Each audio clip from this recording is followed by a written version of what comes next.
مرحبا بكم من جديد في حلقة جديدة من برنامجكم بلادي. كما وعدناكم نزور هذا اليوم من جديد الجالية المغربية بكندا التي تتابع هذا البرنامج عبر قناة المغربية وتقترح علينا مجموعة من المواضيع والبورتريهات الخاصة بهذه الجالية التي نجحت وتفوقت في العديد من المجالات.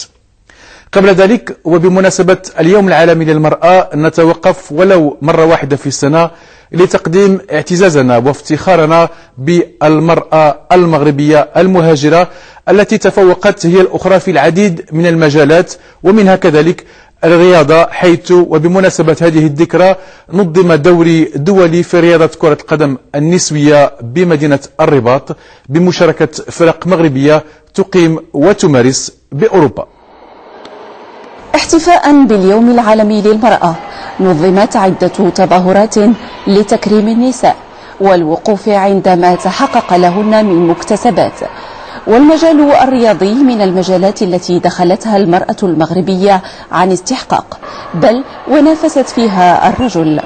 وكرة القدم لم تشكل الاستثناء، إذ استطاعت النساء سواء في كرة القدم داخل القاعة أو بالملعب أن يلجن هذا المجال الذي كان مقتصرا على الذكور، فكان التفوق وإظهار مهارات حقيقية على أرض الميدان. والدوري الدولي الذي احتضنته قاعة ابن ياسين بالرباط الذي خصص لكرة القدم المصغرة شكل فرصة حقيقية لاكتشاف مواهب قدمت من الخارج، فكانت المشاركة من هولندا، بلجيكا وفرنسا إلى جانب الفرق المحلية الوطنية. 10 فرق نسوية تنافست في هذا الدوري والذي نظمه نادي كوسموس لكن ببلجيكا. هذا النادي يتواجد ببروكسل ويحتضن المواهب الصاعدة في مجال كرة القدم داخل القاعة.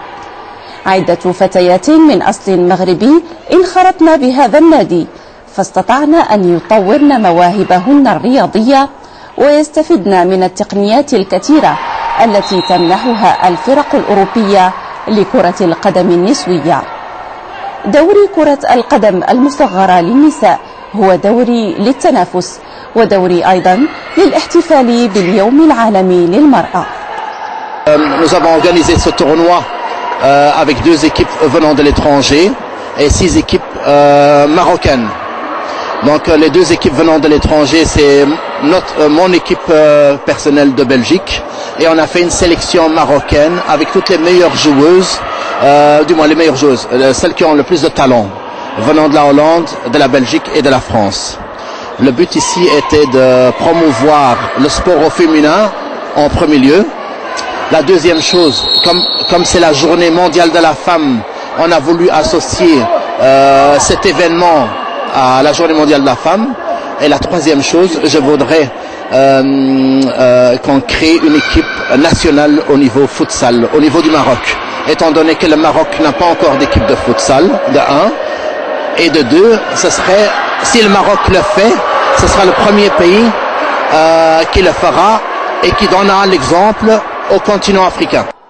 16 مباراة تمت برمجتها في هذا الدوري الدولي، تظاهرة شاركت في تنظيمها مؤسسة الحسن الثاني للمغاربة المقيمين بالخارج إلى جانب وزارة التضامن والمرأة والأسرة والتنمية الاجتماعية. الدوري لقي نجاحا من حيث مشاركة الفرق الوطنية والتي استفادت من التجربة الأوروبية، كما كان الاعتزاز ملموسا من طرف المهاجرات اللواتي شاركنا ببلديهن الأم من خلال هذا الدوري. عيطوا علينا داك البريزيدون من بلجيكا، حنا جايين من فرنسا، وقال لنا بغيتوا تلعبوا معنا نديروا السيليكسيون. قلنا لهم علاش لا، حنا بلادنا نديروا زعما شي حاجه باش يقولوا زعما الفوت تاع الدريات هو كاين ماشي غير تاع الدراري، هادشي زعما زوين. دارنا فونداسيون حسن 2 قال لنا بيانفونو ومرحبا بكم، هادشي كلشي مزيان ان شاء الله. ومشينا درنا التورنوا في طنجه، كلشي داز مزيان وصافي. حنا كنلعبوا دابا كل واحد جاي من شي بلاصه، دابا كاين بلجيكا، هولندا، صحاب فرنسا، الحمد لله زعما اون سي بيان انتوندو. إلى جانب الفتيات المغربيات اللواتي يلعبن داخل النوادي الأوروبية تشارك في هذا الدوري جنسيات مختلفة، وهو ما شكل تلاقحا ثقافيا واجتماعيا في تظاهرة رياضية كهاته. الانسجام سجل أيضا بين اللاعبات الضيفات واللاعبات المحليات، فكان هذا الدوري بالنسبة للفرق الوطنية فرصة للاحتكاك بالتجربة الأوروبية وتعريف الفرق المشاركة بقدرات المرأة المغربية في مجال كرة القدم المصغرة.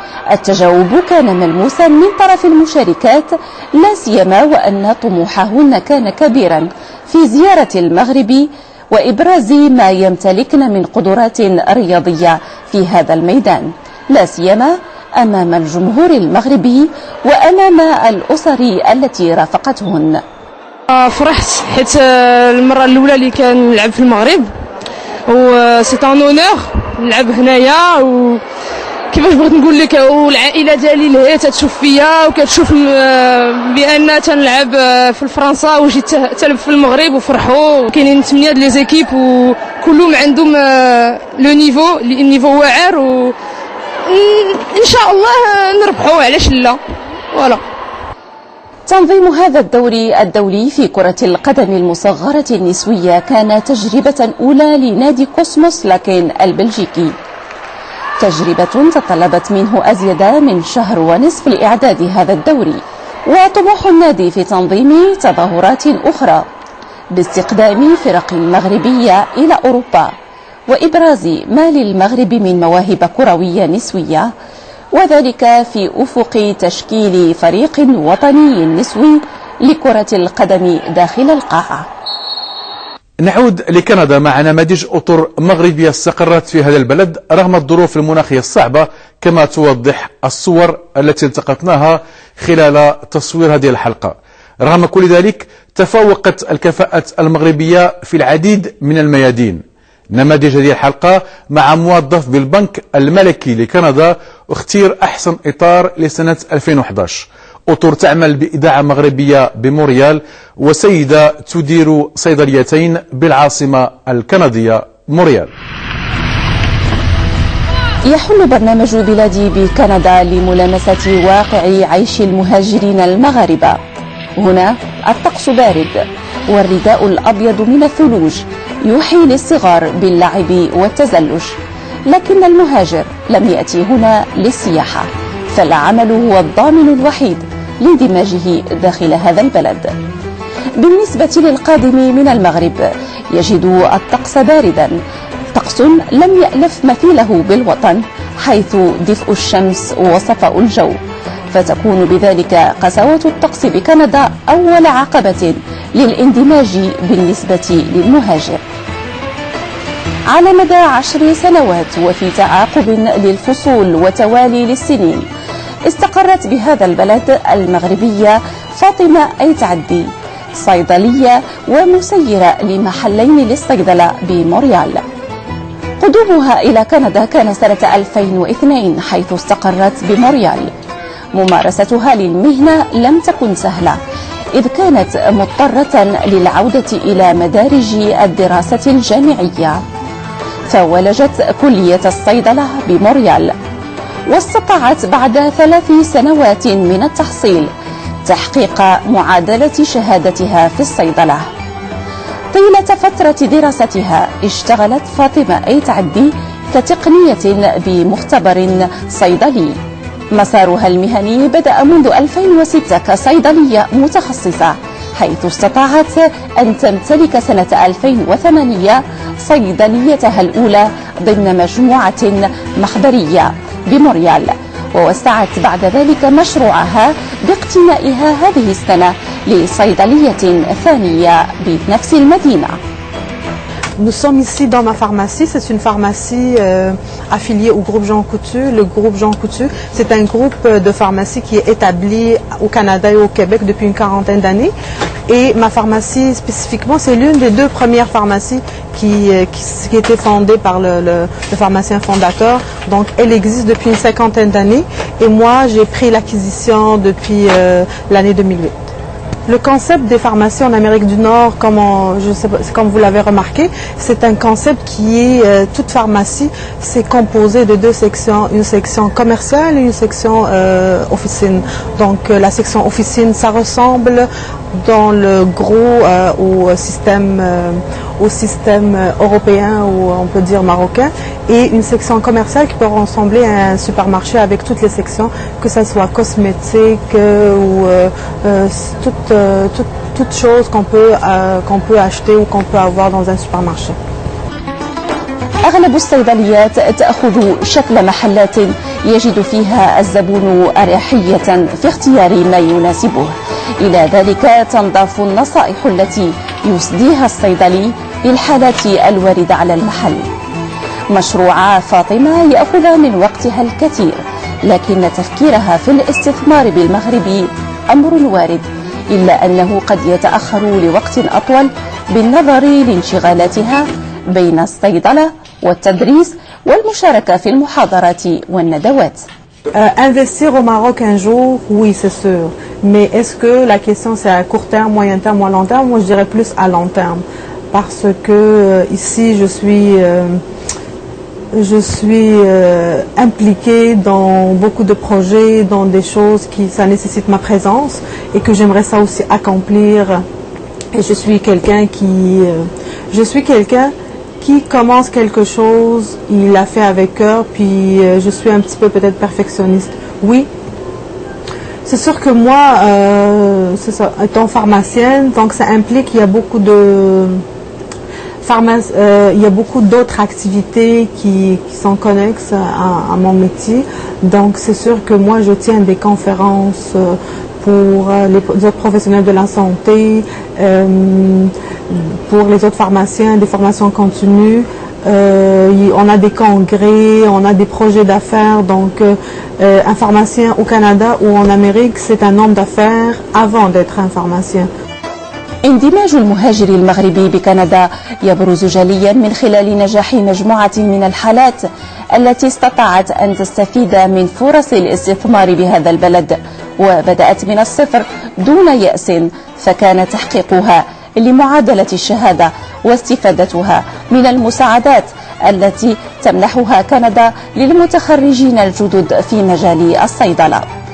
بفضل جديتها استطاعت فاطمة أي تعدي أن تصبح مشغلة لكنديين بعد أن اشتغلت طيلة سنوات كتقنية بأحد المختبرات لتأمين مصاريف دراستها الجامعية بهذا البلد. مستخدمو الصيدلية يشهدون لفاطمة بكفاءتها وإنسانيتها وتعاملها الطيب مع الجميع. Ça fait 1 an et demi environ que je travaille à la pharmacie ici de Fatima, mais ça fait beaucoup plus longtemps que ça que je la connais. Je la connais depuis 2005 quand elle faisait ses études. Moi, j'étais étudiante dans une pharmacie, puis elle a continué son bac là, pour obtenir sa licence au Québec. Après ça, on s'est rencontrés par hasard dans un congrès, puis j'ai repris contact avec Fatima à ce moment-là, puis on a discuté, puis je me suis mis à travailler ici pour elle à sa pharmacie. Ce que je dirais par rapport à Fatima en tant que pharmacienne, même chose qu'en tant que propriétaire comme ma patronne, je trouve c'est une très bonne pharmacienne à cause de l'intérêt qu'elle a pour les autres, pour ses patients. Ce qu'elle veut dans la vie, c'est que ses patients soient bien traités, qu'ils soient bien, mais même chose pour ses employés. Elle me demande tout le temps comment je vais, est-ce que je suis heureuse dans qu'est-ce que je fais, puis s'il y a quoi que ce soit que j'aurais à changer, elle n'hésite pas du tout là à faire des modifications pour me rendre heureuse, moi, dans ma profession. Mais c'est ça revient au même là dans sa profession elle-même de pharmacienne. Elle veut tout le temps que son patient ait le meilleur traitement possible là, pour répondre à tous ses besoins. Mais ça reviendrait et aussi, ça serait toujours sa priorité, là. Une personne qui est tout le temps pour sa famille, tout le temps là pour les autres. Là, c'est quelque chose de très, très important dans la personnalité de Fatima. بين عملها كصيدلية واهتماماتها الجامعية ومشاركتها في برامج إذاعية توعوية تعطي فاطمة أي تعدي مثالا حيا لكفاح المرأة المهاجرة والتي استطاعت أن تعتمد على مهنيتها وجديتها في الوصول إلى أعلى المراتب. فغدت فاطمة عنصرا فاعلا داخل المجتمع الكندي، واستطاعت أن تساهم في تنمية مشاريع استثمارية توطد الاندماج الناجح لجيل الكفاءات نبقى دائما بكندا لنتعرف على مزيد من النماذج المغربية الناجحة التي استطاعت أن تندمج في المجتمع الكندي ويكون لها عطاء مميز. داخل هذه المؤسسة البنكية الهامة بمونريال يشتغل المغربي جوزي الخياط كمستشار استثمار. جوزي الخياط من بين فريق المستشارين داخل هذه المؤسسة، هو من مواليد مونريال. بعد فترة هاجر رفقة الأسرة إلى بلجيكا، حيث تابع جزءا من دراسته ببروكسل ليعود مجددا إلى مونريال لإتمام دراساته الجامعية. مسار ناجح في الدراسة توج بالتحاقه بهذه المؤسسة المالية. Je suis né à Montréal, puis j'ai grandi à Bruxelles, où j'ai passé la plus grande partie de mon adolescence et de mon enfance, bien évidemment. Depuis la Belgique, à l'approche de mes 18 ans, j'ai décidé que, pour mes études universitaires, je voulais aller un peu voir le monde. Puis c'est ça qui m'a ramené un peu aux sources, vu que étant Canadien, je pouvais revenir ici puis étudier en tant que Canadien dans une université canadienne, bien entendu. Donc j'ai fait le nécessaire, puis de fil en aiguille, après les études, on s'est adapté à la vie nord-américaine, puis de là, on s'est installé.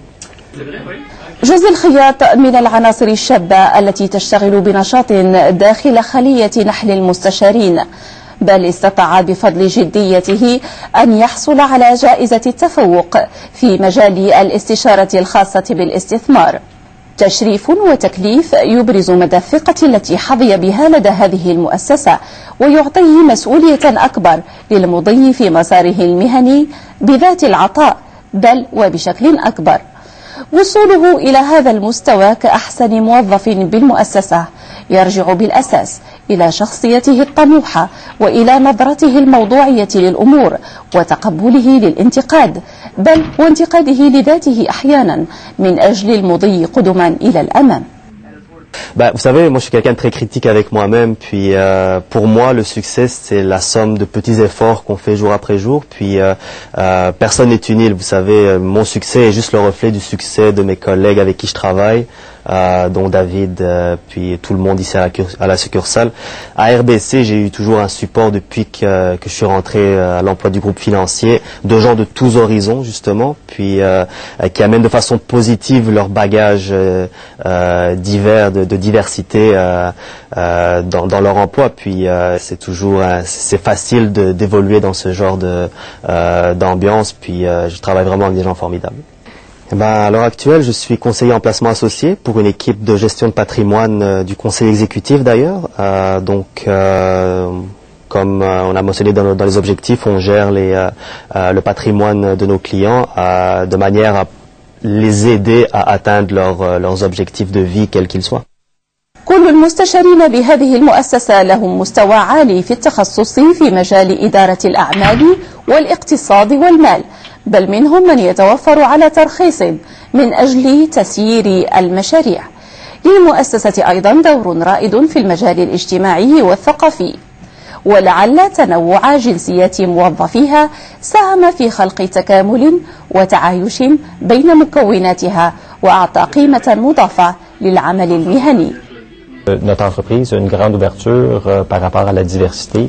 On cherche toujours à avoir des employés qui ont différents points de vue et la diversité culturelle apporte des points de vue variés et c'est une importance pour nous.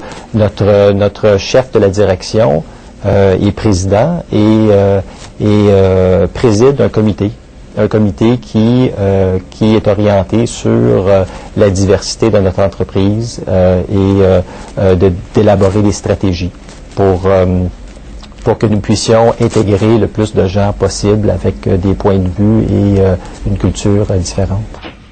على مدى سنوات من العمل داخل هذه المؤسسة استطاع جوزي الخياط أن يكتسب صداقات عديدة وأن يوطد صلته أكثر بزملائه في العمل بعقلية المجموعة، وهو الذي أمكن هذه المؤسسة من تحقيق النجاح في إطار من التنافس والتكامل بين الموظفين. José est ambitieux, c'est une personne qui a une grande curiosité. Il aussi s'adapte très bien au changement. Nous sommes dans un domaine où c'est en constante évolution. Alors, il réussit à s'adapter de façon très facile. Il est très compétent. José a continué sa formation de façon constante et nous sommes très fiers de le voir s'améliorer constamment. Et récemment, il a remporté le prix d'excellence qui est décerné à un seul employé du Québec à notre entreprise et José l'a remporté et nous en sommes très fiers. داخل مسار يومي من العمل المضني وبين رتابة الأيام وتوالي المشاغل، يسعى جوزي الخياط إلى التواصل مع المغرب من خلال متابعة ما يشهده من تحولات، لا سيما في مجال الاستثمار من خلال كل الأوراش الكبرى التي تعرفها بلادنا. منذ 8 سنوات لم يتمكن جوزي من زيارة المغرب والأسباب متعددة. Disons c'est un mélange de raisons professionnelles bien évidemment et privées. Ça fait bientôt, je vous dirais, 7-8 ans que je n'ai pas été visiter le royaume, mais dans mon enfance on y passait la plus grande partie de nos vacances. Puis j'en garde toujours des souvenirs impérissables, bien entendu. Du souvenir que j'en ai, c'est sûr, depuis bientôt 20 ans, les efforts sont constants, aussi bien au niveau de l'infrastructure que de la réforme insufflée par Sa Majesté le roi Mohamed VI, et aussi du nouveau changement politique qui doit être géré, mais le tout dans un effort positif de modernisation puis de mise à niveau à l'échelle internationale. هو نموذج ناجح لشباب مغربي استطاع أن يندمج داخل المجتمع الكندي، نال الثقة واكتسب التجربة، فكانت كفاءته المهنية بطاقة بيضاء جعلته يحظى بالمسؤولية ويتوج أفضل موظف ومستشار داخل المؤسسة. مثل هذه المهام يعول عليها كثيرا لتنمية المشاريع بالمغرب وتوطيد صلة اقتصادية واستثمارية بين المغرب وبلدان الاستقبال. ودائما مع المجالات التي يشتغل بها المغاربة بكندا، وهذه المرة مع الإعلام، فتعزيز الخدمات الإعلامية الموجهة للجالية المغربية المقيمة بكندا حاجة ملحة استشعرتها عدة فعاليات جمعوية وصحفية بهذا البلد. فكانت بادرة إنشاء مجموعة أطلس ميديا بموريال نقطة إشعاع مغربية ومغاربية بقلب إقليم الكيبيك، حيث تشرف المجموعة على إصدار ما يناهز 5000 عدد لصحيفة نصف شهرية بات لها اليوم قراء مغاربة وعرب وكنديون. Le groupe Atlas Media a été créé à la fin de l'année 2001. Donc, on a commencé par une émission radio sur une chaîne ethnique, ce qu'on appelle une chaîne ethnique ici, c'est-à-dire une station de radio qui regroupe une vingtaine de communautés et au moins 20 langues. Puis tout de suite après est venu le site atlasmedia.com et le 15 mai 2003, le premier numéro du journal Atlas Montréal. Donc ça fait 10 ans qu'on est sur la place. Atlas Montréal était un journal qui s'adresse à la communauté marocaine essentiellement, maghrébine et plus largement montréalaise. Donc on essaye d'être un journal qu'on lit en plus des autres journaux qui complète l'information en amenant un contenu spécifique à certaines sensibilités communautaires. On a commencé le journal par exemple avec 12 numéros de 12 pages en format tabloïd. On est aujourd'hui à 24 numéros annuels en 32 à 36 pages. Et puis un contenu qui n'a jamais varié dans les principes, c'est-à-dire professionnalisme, déontologie, refus de tout ce qui est conflictuel dans le contenu, et puis surtout une information spécifique qui répond aux attentes et aux besoins de la communauté à laquelle il s'adresse. اختيار أطلس كاسم لهذه المجموعة الإعلامية يعكس ارتباطا وثيقا بالمغرب، ويرسخ في الذاكرة جمالية مناطقنا الجبلية التي تمثل شموخا وعزا لهذا الوطن. تحت هذا الاسم كان التواصل مع الجمهور المغربي المقيم بكندا، وكان أيضا الانفتاح على الثقافة الكندية في تواصل متبادل مع المجتمع الكندي والجاليات العربية والفرنكوفونية المتواجدة بهذا البلد. مجموعة أطلس ميديا تشتغل بالميدان منذ سنوات، تابعت في هذه الفترة أحداثا وطنية وواكبت كل الإصلاحات التي يشهدها المغرب، فكانت العين التي تنقل الخبر وتجس نبض الجالية في مسار التحولات التي تشهدها بلادنا. واكب هذا المسار فريق عمل متمرس حرص على التواصل بشفافية مع جمهور المجموعة. Et donc depuis cette époque, j'ai collaboré avec plusieurs journaux au Maroc, et aujourd'hui depuis 2003, je contribue et je collabore avec le journal Atlas Montréal, où je trouve une façon de communiquer avec toute la communauté maghrébine et marocaine en particulier, parce que j'ai besoin de ça, étant donné que je suis immigré et que je cherche à conserver mes racines tout en essayant de m'intégrer dans une nouvelle société occidentale et avancée qu'est l'Amérique aujourd'hui. الجالية المغربية في كندا تضم 115 ألف فرد، منهم نحو 85 ألف مغربي مقيم بمونريال. وعلى هذا الأساس كان اختيار هذه المجموعة الإعلامية الاستقرار بهذه المدينة بالنظر للتواجد المكثف للمغاربة وللمغاربيين بشكل عام. Dans mon travail, il y a deux aspects. Il y a la satisfaction personnelle et il y a le service rendu. Pour ma satisfaction personnelle, je dirais que c'est du travail de journalisme. Et pour le service rendu, je dirais que c'est une communication avec une communauté avec qui il faut garder le contact, qu'il faut entretenir et qu'il faut éclairer. Parce que si vous remarquez que le plus grand danger quand on émigre, c'est d'être à la merci des journaux qui sont plus ou moins occidentalisés, plus ou moins loin de la culture d'origine. Donc cette opportunité qui nous est offerte est de donner une vision du monde qui est différente de celle qui va leur être donnée par les journaux qui sont en place. Et ça, c'est un service extraordinaire parce que, d'une part, vous interprétez les mêmes événements, mais avec une autre vision. Et ça, les gens doivent vous remercier pour ça. Et j'espère qu'ils en sont conscients parce que pour eux, c'est une chance inouïe. Notre communauté maghrébine a besoin, ici au Canada principalement, de support médiatique, car les médias lourds, la télévision et les grands journaux ne font pas le relais et ne reflètent pas ce que la communauté demande, et ne donne pas l'information dont a besoin justement la communauté ici au Canada.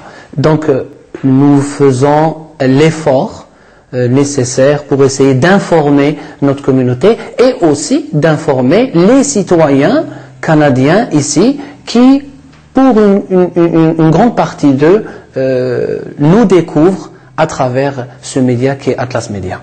تصدر الصحيفة بشكل نصف شهري، ولقد استطاعت أن تكسب ثقة القراء من خلال المواضيع المتنوعة التي تتضمنها والتي تتوزع بين السياسي والاقتصادي والاجتماعي والثقافي. توزيع الصحيفة يتم على مجموعة من نقط البيع، حيث تمثل فضاءات لتواجد الجالية، وبالتالي يتم تقريب هذه الخدمة إلى الجمهور التواقي لمتابعة جديد أخبار المغرب وجديد الأنشطة التي تنظمها الجالية بكندا وغيرها من المواضيع. 10 سنوات من العمل الإعلامي ميزتها محطات مختلفة بين عمل صحفي وتنظيم لقاءات وندوات توطيدا للصلة مع الجالية ومع الفعالية الكندية. Alors, bilan de 10 années d'existence. Oui, c'est d'abord un très long chemin parcouru, avec sur le journal le format papier 171 numéros. Ça a l'air de rien, mais c'est quasiment 10 fois 52 semaines de travail, d'un travail continu. C'est aussi beaucoup d'activités d'événementiel, une 50aine d'événements qui regroupent tous les grands leaders communautaires, beaucoup de décideurs de la société d'accueil au niveau provincial, au niveau fédéral. C'est un appui au mouvement associatif d'inspiration maghrébine, toutes les associations caritatives de nature économique et autres. C'est enfin comment je dirais ça, chaque fois que le mouvement associatif a démontré quelques faiblesses, nous sommes intervenus comme groupe média pour ranimer les énergies, pour faire de l'animation communautaire et maintenir les liens vivaces entre le pays d'origine et la société d'accueil. Et c'est, je crois, un de notre meilleur résultat, c'est d'être encore là, aux côtés des plus grands titres de la presse canadienne dite nationale, d'être un des recordmen de longévité en la matière. يتوزع العمل يوميا على فريق المجموعة بمتابعة أولويات الخبر سواء بالمغرب أو بالنسبة للأنشطة التي تهم الجالية بكندا. بين العمل الإعلامي والتقني والتجاري يكون التكامل من أجل إنجاح مهام هذه المؤسسة. تسخير لإمكانيات متواضعة لأداء هذه الرسالة الإعلامية النبيلة تنطلق من وإلى المهاجر المغربي والعربي بكندا. On a fait un effort particulier en termes de recrutement, aussi bien au niveau de l'équipe rédactionnelle que de l'équipe administration et commerciale, pour pouvoir mobiliser davantage de moyens et faire un nouveau progrès au journal. Il y a beaucoup d'idées, beaucoup de projets et aujourd'hui, il y a les ressources humaines pour permettre leur réalisation. Il y a l'adhésion de la communauté au titre, la communauté au sens large, c'est-à-dire que notre lectorat n'est plus seulement un lectorat ethnique, c'est la totalité de la communauté québécoise qui lit Atlas Montréal et qui réagit à son contenu. Et donc, on a donc en plus de ces ressources humaines pour le contenu, des ressources humaines pour les aspects commerciaux qui vont nous permettre de mobiliser d'autres ressources pour d'autres développements, aussi bien dans l'activité purement journalistique que dans l'activité d'animation communautaire. Et on a surtout l'énergie et la foi pour réaliser ces projets. Atlas Media كيف قلت يعتبر يعني المرآة اللي كتمثل الجالية المغربية والمغاربية والعربية، وعلى اعتبار أن المنتوج كمنتوج تجاري يعني تنبيعه بسهولة للزبناء سواء عرب أو كنديين أو كيبيكيين، على اعتبار أنه الجوج الحوايج أولا جورنال يعني عنده يعني قيمة تجارية وكذلك قيمة صحفية على اعتبار أنه جورنال متنوع. دوزيام شوز هو أنه جورنال يعني منتظم مرة كل أسبوعين وبعدد كافي، يعني بالنسبة لنا كشركة إشهار تيسهل عليا بشكل كبير أننا نبيع المنتوج. مجموعة أطلس ميديا غدت اسما رائدا في المشهد الإعلامي المغربي والمغاربي بمونريال، صوت وكلمة تعبر عن واقع الجالية بكندا وتنطق بلسانها وتوصل همومها إلى المسؤولين. هي أيضا نقطة تواصل بين حضارتين وثقافتين بعدتهما الجغرافيا، لكن قربهما تواجد جيل مندمج من الجالية التي باتت تشغل مناصب هامة في كافة الميادين بهذا البلد وتمثل جسر تواصل ثقافي واقتصادي وإعلامي بين المغرب وكندا. مرة أخرى شكرا لوفائكم لبرنامجكم بلادي. ننتظر دائما مشاركتكم في هذا البرنامج عبر عنوانه الإلكتروني، كما يمكنكم متابعة هذه الحلقة من جديد عبر الموقع الإلكتروني للقناة الأولى. نلقاكم بعد أسبوعين بحول الله.